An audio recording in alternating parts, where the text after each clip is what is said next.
Welcome to episode 9 of the Die Human podcast, where today we'll be talking about fasting and death. I'm talking today with my friend, Dr. Jay Richards. Dr. Richards is a prolific author. He's written 12 books, bestsellers. We have most all of them. My wife is using The Privileged Planet as a supplementary text for the Earth Science class she's teaching. You've talked all over the world. You've been on every show. You've been on the radio over and over again. You go around and you do all sorts of wonderful presentations, helping people generally to understand economics and theology. You have your doctorate in theology and philosophy from Princeton University. And today, though, we're going to be, and you're at the Heritage Institute or the Heritage Foundation. You're a director there and a fellow there, and you're still a senior fellow at the Discovery Institute as well. Yes. Okay. Yep. Well, thank you so much for being here, Jay, first and foremost. It means a ton absolutely. to me. We're going to be talking.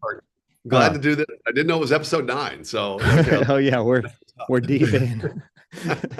Feet fully underneath me. But we're going to be talking about your fantastic book, Eat, Fast, Feast, subtitled Heal Your Body While Feeding Your Soul, a Christian Guide to Fasting. And the body and the soul are things that I've been very interested in the last 15 years, particularly as I've been building caskets, thinking about what does it mean to have these two elements that we're always trying to separate to try to make life simpler in some way, to try to just boil things down in a way where we only really focus on one aspect and another, but God gives us this marvelous whole. And bringing those together is kind of the great adventure in some ways of what it means to be human in our pilgrimage toward hopefully the beatific vision. Before we begin in earnest, I have a little gift that I made for you that I will send to you afterwards. This is a Divine Mercy cross. That is wonderful. Not a hand model. I make Divine Mercy caskets with the words, Jesus, I trust in you, carved in them. So I made this for you and Ginny and your family, and I'll send it off to you afterwards. So that will go in a very prominent place in our house. It probably replaced something less significant. But thank you. I started making them because, the tagline of Marian Caskets is give faith the last word. And as I've done this work for 15 years, I've watched people who have died well and people who have died not so well. I've seen tragic deaths. I've seen accidents. I've seen incredibly peaceful deaths that were holy and brought communities together and families together. And so along the way, I think about what makes a good death. And so the tagline for, if I have one, for the Divine Mercy Cross is give faith the last word every day. Just a reminder that it's not just hopefully we have the deathbed conversion like Oscar Wilde, but rather the whole way we're kind of dying unto ourselves and becoming more Christ-like. And like it or not, God has ordained it such that our relationship with him comes into its sort of most intimate and profound meaning on the cross. And that is, I talked to my friend Larry Chapp on a podcast, the last podcast I did. And he wrote a book called Confession of a Catholic Worker. And in one chapter where he talks about living a cruciform existence, he cites the ballast of the cross. That's the phrase that he used. I don't know if he got it from somewhere else, but I just think that's a really profound thing, because we're trying to drop our crosses. We're trying to set them aside so much, but really without that ballast, we get swamped and we capsize and we drown. So God knows what he's doing. And we just have to take that gift that he's given us of being able to, unite our sufferings and our sacrifices to him, and then let him make us more into himself. And then I think a lot of ways the fear of death, the anxieties of the world diminish, and we become more alive, paradoxically, as we take on more and more of sharing in his salvific work in any way we can. So a long way of saying, I have benefited so much from this book, Eat, Fast, Feast.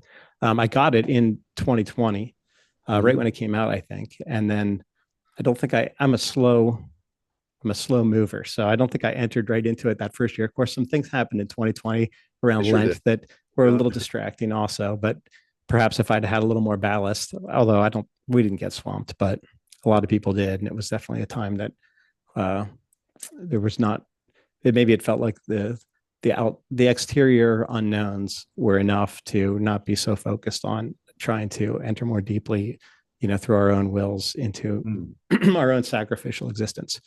But the book is fantastic. So I'll tell you how I more and more, and then a couple of years later, I really read it, but I Mhm. didn't really do it. So I got Mm. familiar with it, and I was, oh, this is so good. It's so rich. The spiritual aspects that you have combined with the very sound scientific aspects you have here. I was thinking about how you frequently write about economics and science Mhm. and then faith and the intersection, and how, like, in so many ways, like, you're writing about liberty. You're writing about what it is to be free from whether it's like scientific determinism Yep. or economic tyranny or authoritarianism of some sort. But Yep. there's a lot of exteriors that we don't always have as much control over as we want to. We can understand them and we can work for better systems, but we do have so much control over our own liberty despite Mhm. our exterior circumstances. And this Absolutely. book just does an amazing job of really taking body and taking ourselves, thinking about ourselves as a union of body and soul, Mhm. and using our will and inspiring us to use our will to go into this kind of great adventure of taking up that cross, denying ourselves, and letting Christ manifest himself more and more fully in us, and have some more agency over how we navigate a world that does have a lot of uncertainty in it or whatever, because then we have a lot more fortification to make our Mhm. way through the world. And thank you. It's a huge Yeah. book. So 2022, 2024, last Lent, I I I actually read it. I think I got it on tape or audiobook Mhm. then, and I listened to it. And so my wife is much more scientifically minded than I am. So I didn't really go in deep on the science and Mhm. the methodology you lay out, and you lay out a perfect 6 week or 40-day plan Mhm. to enter into fasting.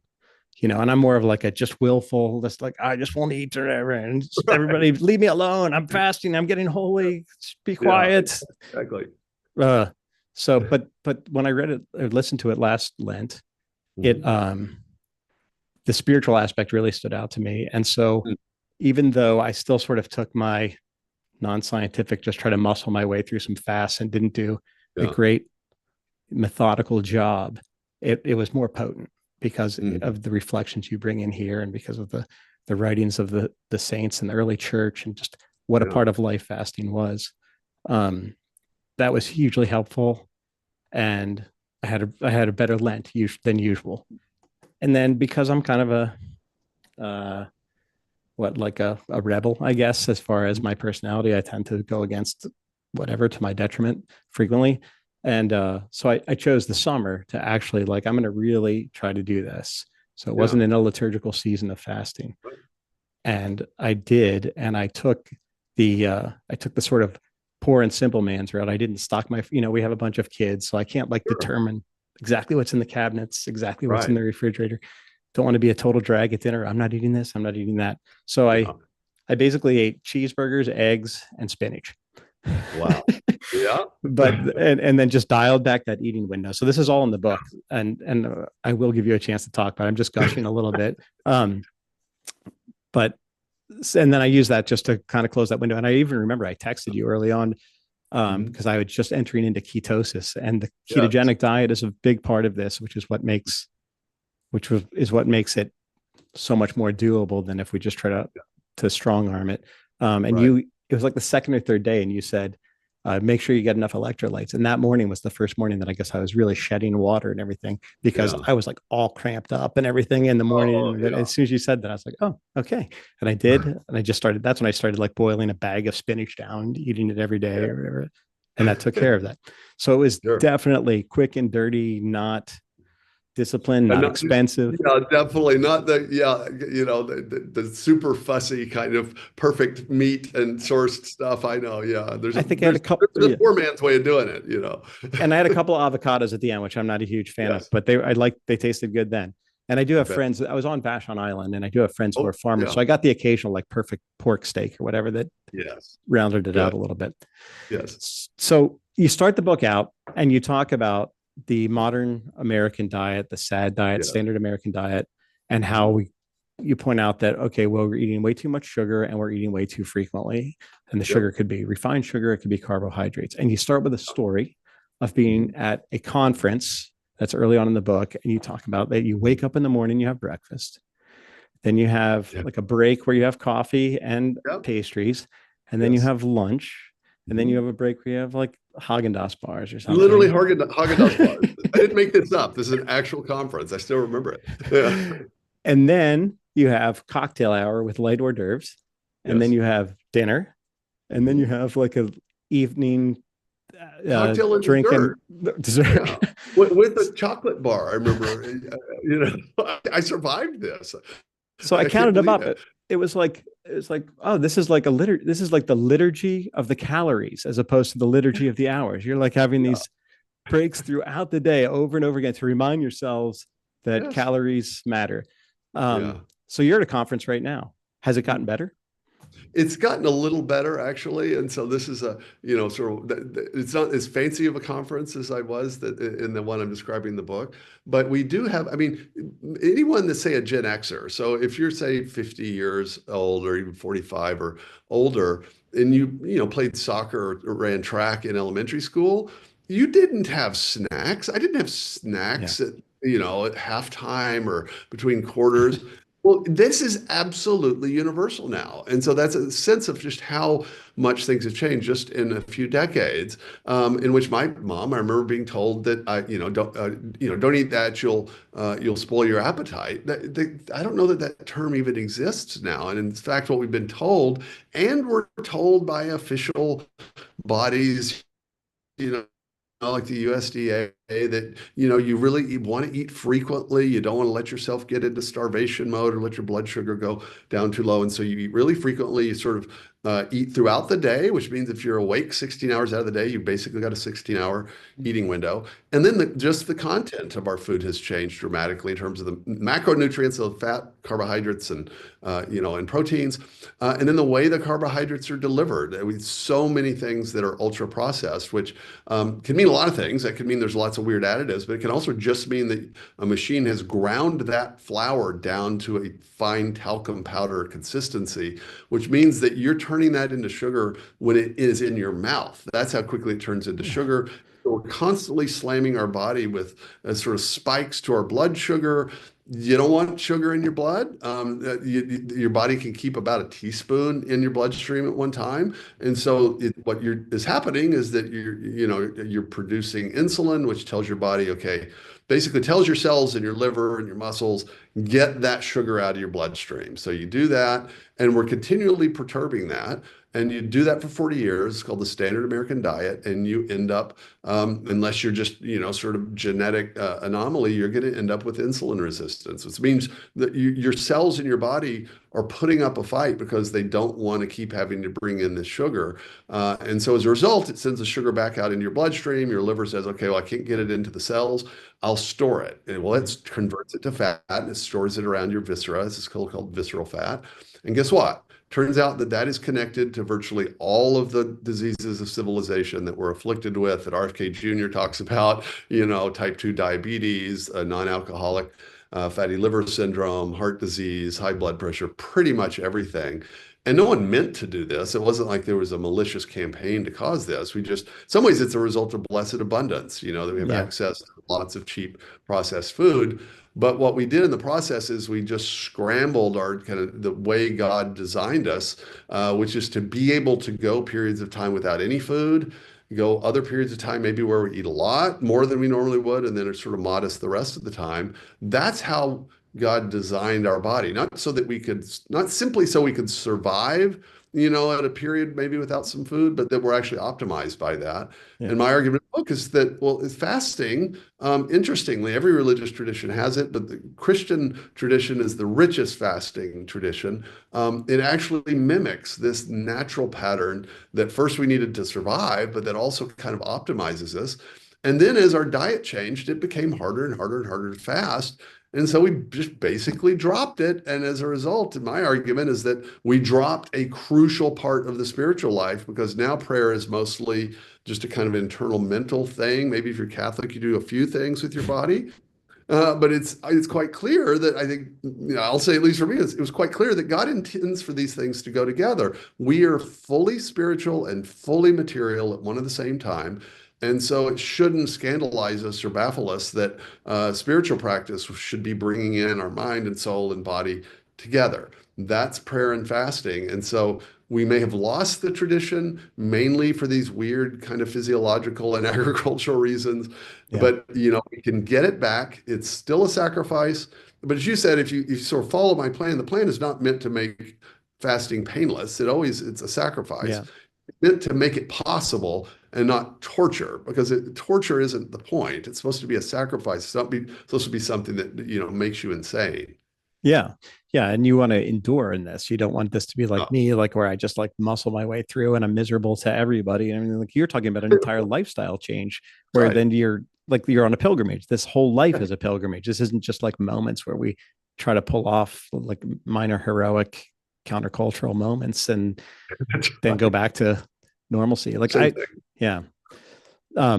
So we'll talk about that, would you? If you, so when you talk about the way we're designed, you write about in the book how we have this metabolic flexibility. That would be Yes. the ideal, where we have two systems that we can run on. We can run on sugar, or we Right. can run on fat. Because I have friends who Mhm. like have tried the keto diet with no reference to your book and no reference Right. to like trying to bring soul into it as well, and certainly not, maybe not even with the sort of advanced scientific understanding that like you do have to push through this, and especially like you have to push through this deprivation of carbohydrates that your body's used to Oh, running yeah. on.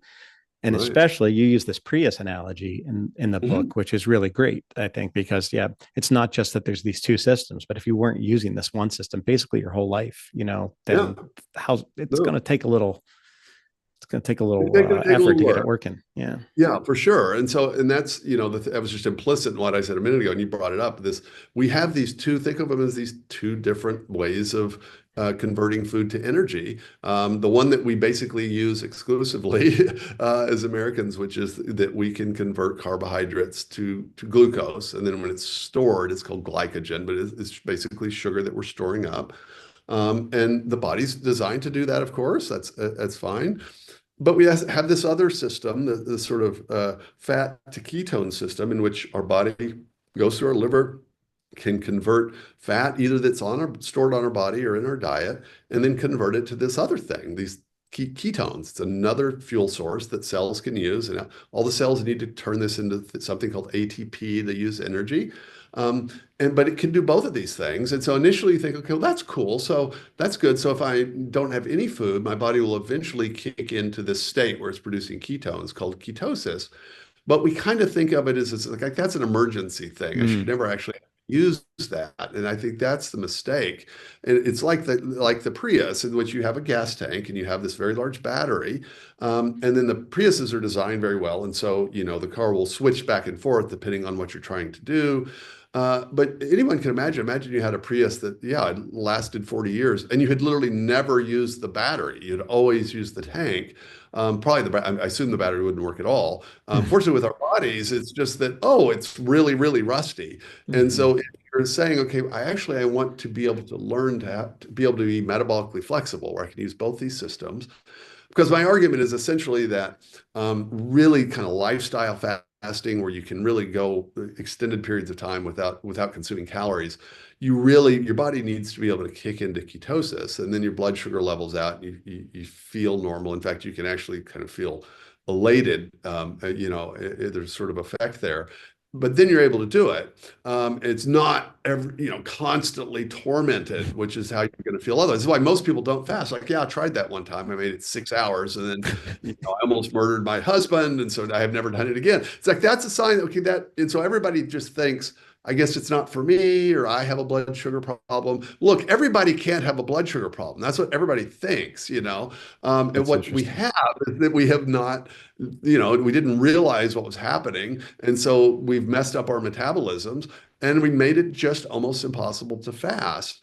And so the plan in the book is just basically designed to say, okay, look, if you want to integrate fasting really into your life, like really follow the historic Christian fasting schedule, which has all the fasting at these different time scales throughout the year. It's this amazingly sort of varied thing. You want to take some time to develop the skill. It's just like if you want to run a marathon, you don't start by running a marathon.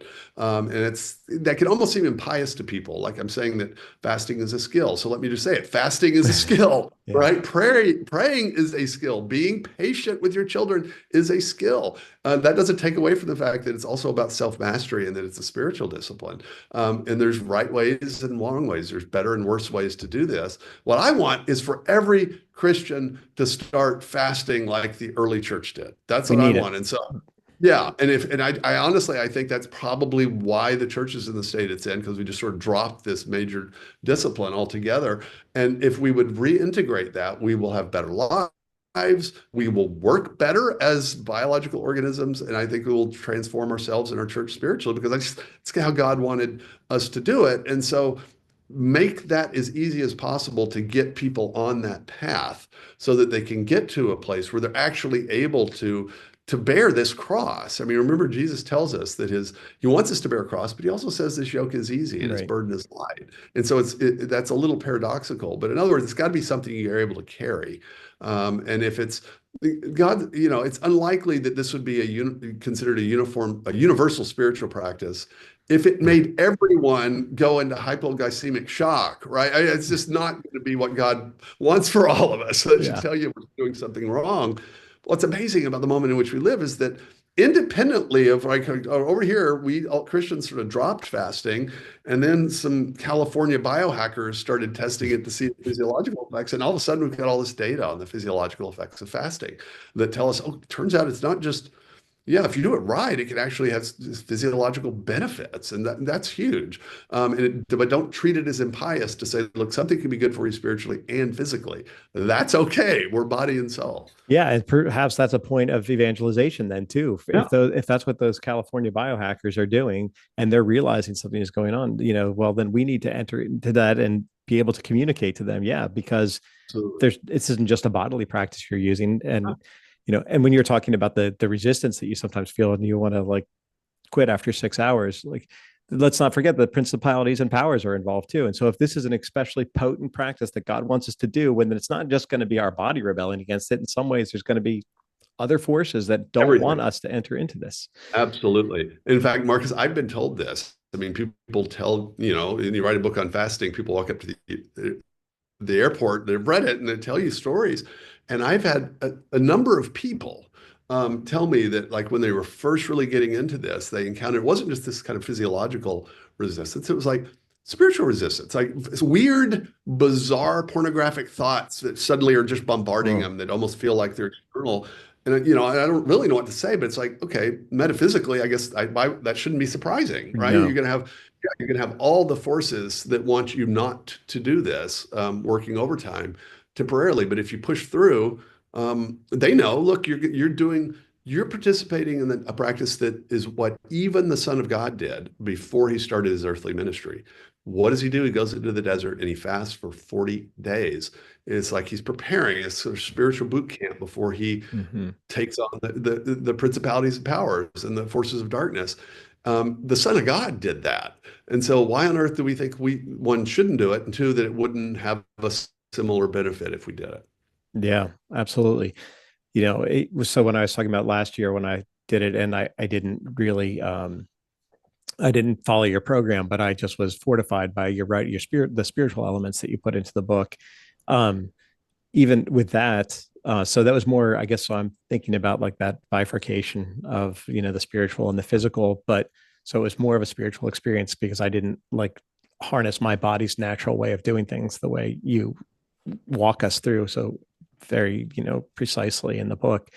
Um, but I did notice like that I felt like I was building like a castle walls in some ways, that were in Mm. that the things that used to feel like they were assailing me, like they were just bouncing off Yes. in a way. And that was pretty quick too. Like just like, oh, I have some will, some mastery over something that's so intimate to me that like stuff that is really not doesn't have real agency over me is just not that big a concern.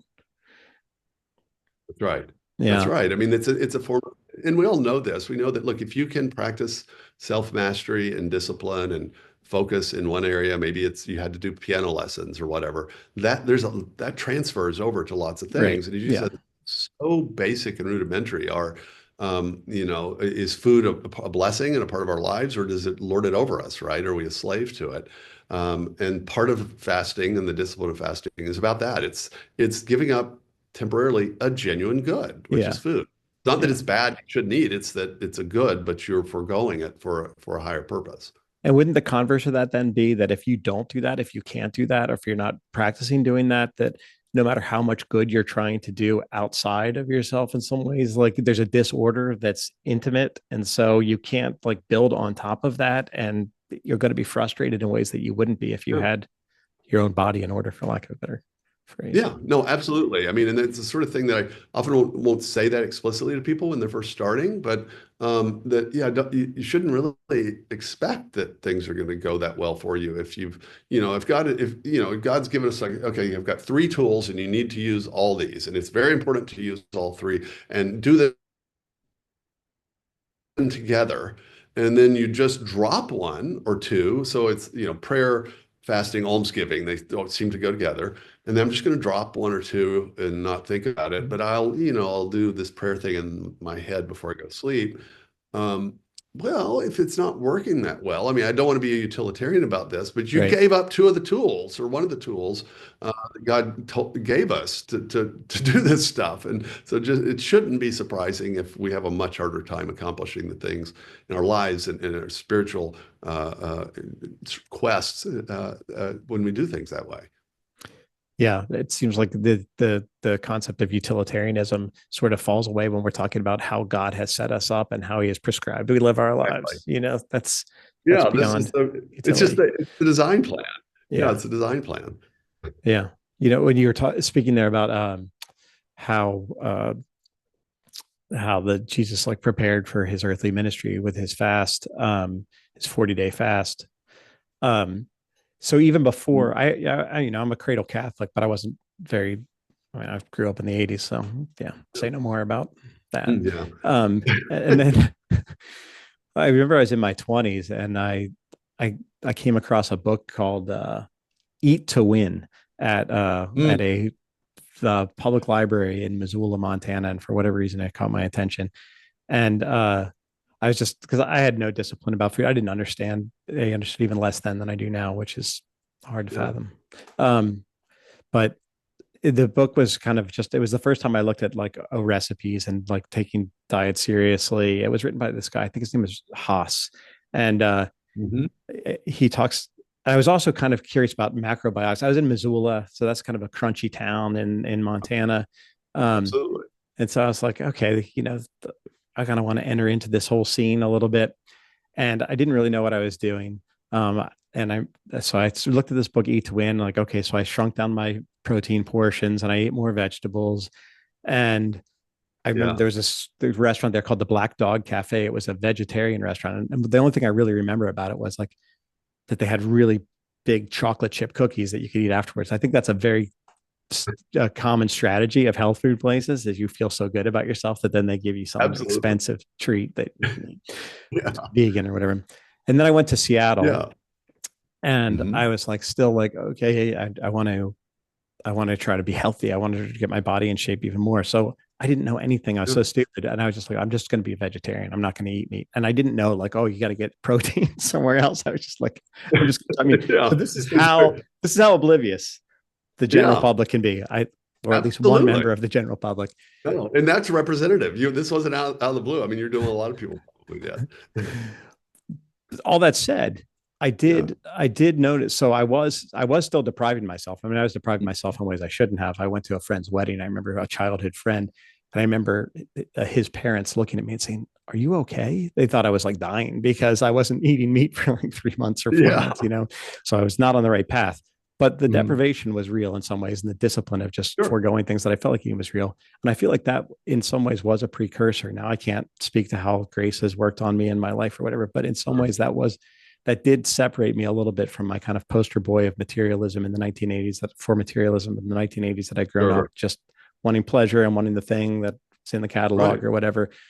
And and that kind of opened me up to clearer vision of myself and my life, and trying to figure out what my path was, and maybe going into some sorrow about like how I'd been living and my uncertainty about my future. And then, eventually God kind of broke in, and it does feel like in some ways, again, without like setting out a plan for myself, that just by kind of entering into a world of lack, like voluntary lack, that I had made more Yeah. room for God in my life. Well, And yeah. so Yeah. Lent, Yes. here it That's is. that. It Here it is. And we have these seasons. If you sort of think about the traditional way of fasting. So for people that don't know, briefly, early Christians, and you don't know exactly when this ended, but let's say the first 1,000 years of Christianity, it was very common to fast all day on Wednesdays and Fridays. So the Wednesday when Jesus is betrayed, Friday when he's crucified,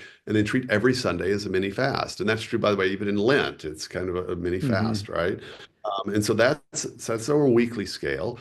Then just by having a day and a night on our planet, people would eat maybe 12 during a 12-hour window or less, and then there'd be 12 hours where they fast during the night, right? That's why we have this word breakfast for breaking the fast. And in most cases, they weren't eating throughout a 12-hour period. It was probably more like 8. And so you have a kind of daily time scale fast. You'd have a weekly time scale fast. And then you have these seasonal fasts that the Lent and Advent in particular that precede the great feasts of the Christian calendar. And those went on, for, let's say 40 days to simplify it. And then you have this big feast where people are eating a lot more and a much, much richer food than they normally would. And I think that's actually how it's supposed to go, is that big fasts precede great feasts. And the feast, you don't quite even get what it is if you haven't had the fast. But of course, for a Yeah. long time, if you're living in a subsistence economy, in order to have a bunch of extra food for a feast, you'd have to forego some things probably early on in order to do that. And so that's what happened. And then slowly but surely over a sort of period of centuries, we just slowly kind of dropped this. And then the way we eat turns out makes it almost impossible. But here's what's amazing is that we now know, we have data that fasting actually has positive physiological effects at these different time scales. There's things that happen if you limit your daily eating window. There's things that happen if you go, say, 36 hours for a whole day or 2 days during the week. There's things that happen if you fast for longer than that. The things that happen if you abstain from certain kinds of food across the different time scales. All those things. And of course, the Christian fasting calendar was not set up based upon this data, Right. obviously. But providence, right, and the guidance of the Holy Spirit, that was the fasting calendar of Christian practice, which is still really only retained in the Orthodox traditions, and even there it's Yeah. changed. But for most of us in the West, I did this when I was working on the book. I'll ask religious orders and like some sisters that seem really hardcore. It's like, tell me about your fasting. Well, sure, we fast for an hour before mass, and we eat less on Ash Wednesday. It's like, no, but tell me like the That's it. big fast. Yeah. Yeah, and that's it. And it's like, oh, I remember this one sister told me, oh no, we all are teachers and educators. We couldn't go a day without fasting. We wouldn't have any energy, right? And so it's almost Yeah. universal. We've almost entirely lost this practice, and we don't even really realize it. Oh, there's just so much potency waiting to be unleashed, like you said, as far as for the church and for the world, if we were to tap into this.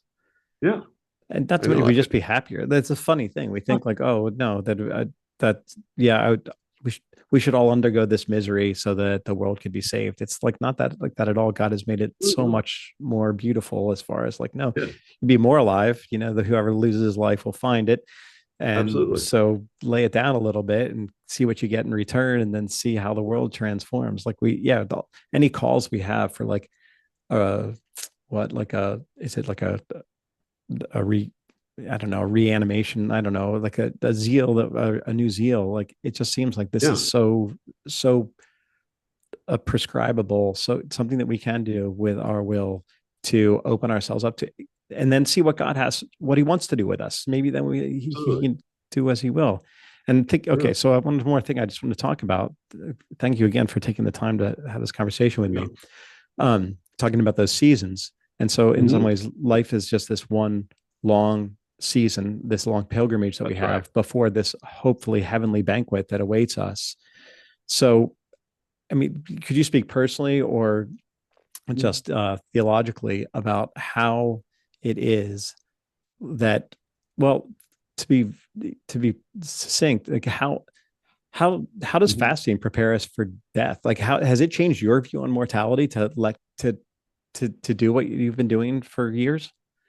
Yes, absolutely. I mean, first of all, it helps you detach in an appropriate way, right? Just from this thing that you can otherwise look, for most of us, we are just a slave to our urges. We're a slave to, perfectly natural urges of hunger is the most basic thing.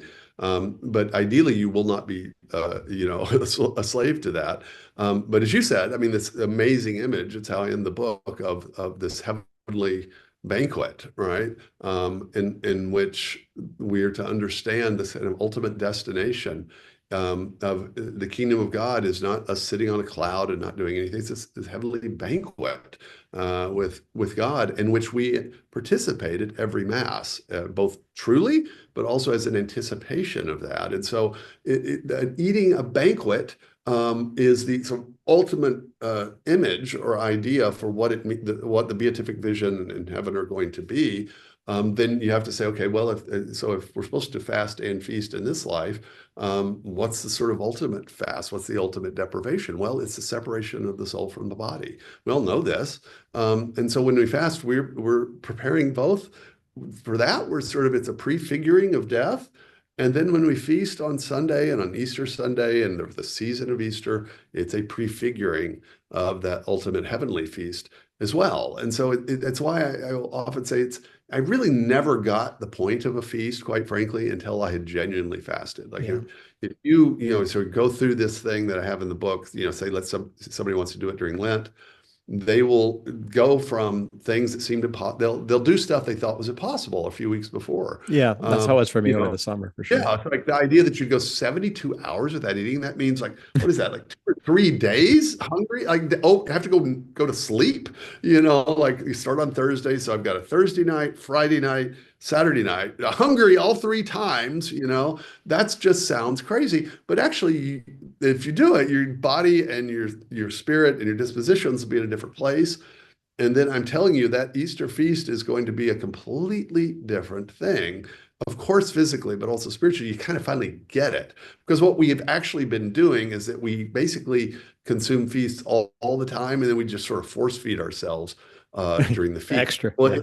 a feast is not force feeding yourself more than you can possibly Yeah. eat, right? Or drinking a quart of eggnog or whatever. And so in some ways, you just don't really get one without the Yeah. other. And so we should do everything we can to make it possible for us to do it. And that's really what this is about. It's just like, look, okay, it's going to be a sacrifice. You're participating in it. You're prefiguring death, right? That sounds like it's kind of hardcore. But it's also supposed to be something that you're able to do as a perennial spiritual practice. And so there must be ways to be able to do it better and to succeed at it rather than always just fail. Yeah. Well, let me just say too that so Len is coming right up, and so if you see this podcast and you get to see it beforehand.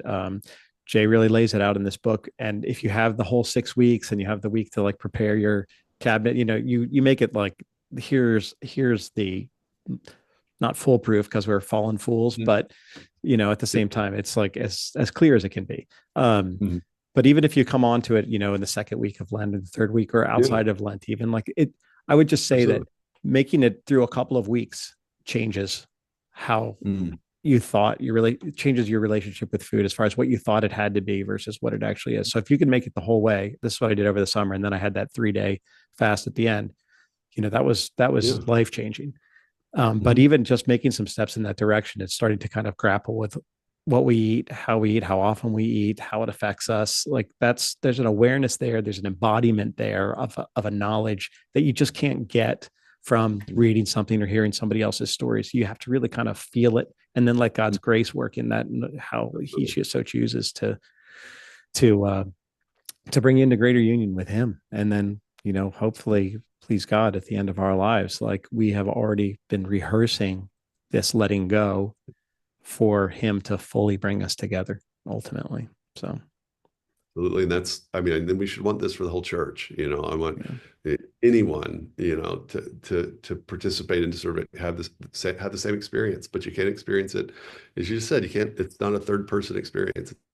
It's a first person experience. Well, people must be experiencing it because I ordered a copy for my brother and for a friend yesterday, and I saw on Amazon there's like 655 reviews. So is this one? I mean, you've sold a lot of books, you've written a lot of books, but that's huge for a book like this, I think, especially with the Christian element as well as It is. the science I mean, element. it is funny because usually around this time it will go back up to something like #1 on the Christian monasticism category, but that's probably not a huge category.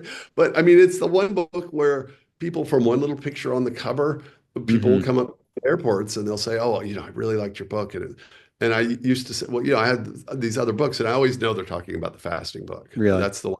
Yeah, because it's not just like, oh, that's great information. I was super interesting. It's like, oh yeah, I had a before and after you about changed my like life. their life. Yeah. And so that's quite a burden, but it's also, I mean, it's the greatest possible reward to be able to hear testimony like that. Well, and thankfully, you really, I mean, you go deep in the science. It seems so thorough. Like you're not leaving things to chance as far as like, yeah, this is a fat. There's so many fats too. That's a thing that it really helped focus in on Yes. because there's so much information out there that you can get. But No. you seem like you just take this very seriously and you're Mhm. not over promising. You're trying Sure. to keep it simple, but you're also trying to keep it very solidly based on sound science. So awesome. And I hope more and more people. I'm going to try to promote it in our little community that we're in here now in Scranton, and see if I Yeah. can get people to be kind of a part of it because I'm in the snack food capital of the world. Like I went from Vashon Island, which is pretty crunchy. I mean, you even mentioned I Yes. think that Yeah. you started kind of experimenting with Absolutely. some stuff out there. Yeah. That's right. Um, That's where it started. Yeah. I was at Summer on Vashon. yeah, Yeah. and now here I am where everything is pizza and sandwiches. So Oh man. I it's know. going to be a tall order, but I know I just know that like you were saying, like there's just glory is just right there. So Absolutely. put down the pizza and pick up the fat. I don't know. That's not a good Yeah. slogan. All right. I'll work on that. Yeah, but pick Spitball up it. pick up your edible cross. I mean, it's going to be something Yeah. like that. Yeah. There you go. All right. Well, thank you so very much, Jay, for taking the time away from the conference and your encouragement with this podcast and with this book. And uh, God bless you for all that you pour into trying to make us freer. Thank you. Thanks so. Thank you, Marcus. Great to see you. And I got to get up to see you in Pennsylvania and in a new Please place. do. Yeah. Yeah, absolutely. All right. God bless. Bye now. Right. So let every